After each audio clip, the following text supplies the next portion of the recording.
Hi guys, so ngayon nandito ko sa kaingin namin, nag-harvest ng tanglad. Yan. So, marami pa dyan guys. Ito pa lang yung mga na-harvest ko guys. Yan. Wala pa akong kain. Zero goods. So okay, yun lang. Bye bye.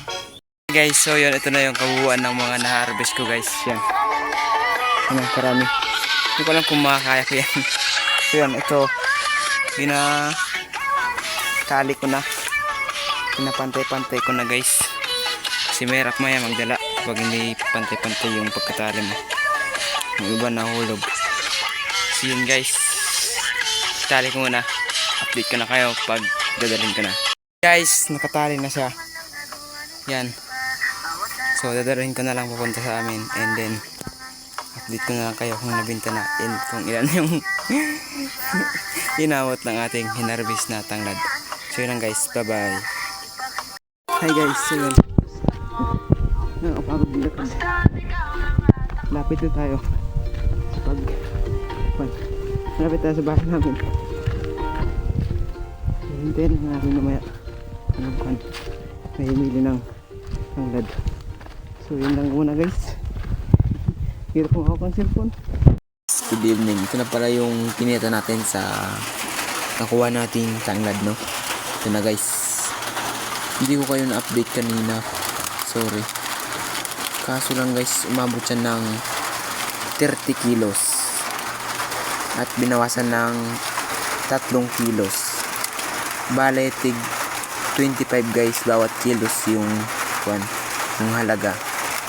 So ang kinita natin ay nasa 675. So yung ibang pera ngayon pinangpan ko na sa bili ko na ng merienda guys. Dito ko sa inyo ito guys, no? Kasi hindi ako guys naggayabang nito, no? Para lang ma-inspired kayo guys. Thank you guys sa inyo. Thank you sa pag-support din sa akin sa mga video. Ito guys yung kumita natin. Yan guys, yan. Ito guys lahat.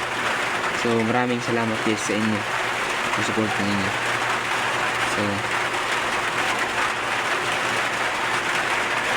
yun guys.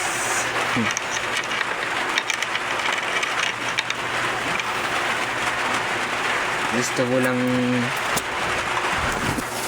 lang magpasalamat guys sa inyo kasi parati nanonood kayo ng mga videos ko kahit walang kauluhan, no? So sana i-share nyo pa yan.